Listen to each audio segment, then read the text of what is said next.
I am Neeta Sharma from PM Expert. In this video, we will learn how to convert a number from decimal to octal.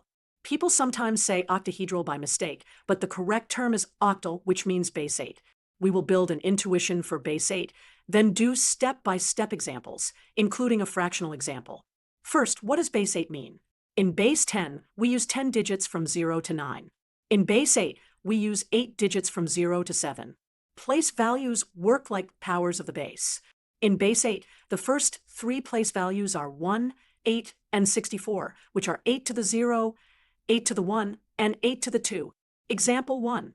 Convert 156 in decimal to base 8. We will use repeated division by 8 and collect the remainders from bottom to top. Step 1. 156 divided by 8 equals 19 with remainder 4. Step 2. 19 divided by 8 equals 2 with remainder 3. Step 3. 2 divided by 8 equals 0 with remainder 2. Read the remainders from bottom to top. 2, 3, 4. So the octal number is 234 base 8.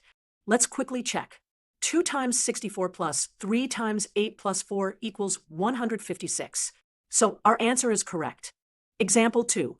Convert 45.375 in decimal to base 8.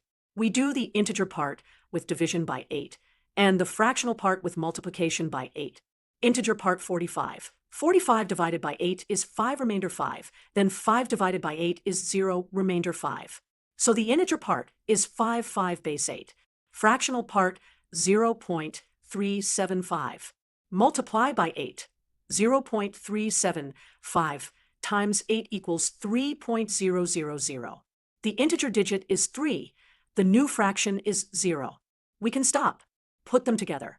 45.375 in decimal equals 55.3 in base 8. Check.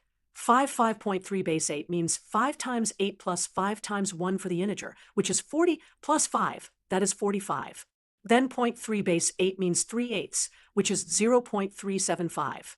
Together, that is 45.375. It matches. One more quick one. Convert 73 in decimal. 73 divided by 8 is 9, remainder 1. 9 divided by 8 is 1 remainder 1. 1 divided by 8 is 0, remainder 1. Read bottom to top, 111 base 8. Recap. To convert a whole number from decimal to octal, divide by 8 repeatedly, and read the remainders from bottom to top. For a decimal fraction, multiply by 8 repeatedly and collect the integer parts in order. If the fraction does not end, take as many digits as you need for the required accuracy. Thank you for watching. I am Neeta Sharma from PM Expert.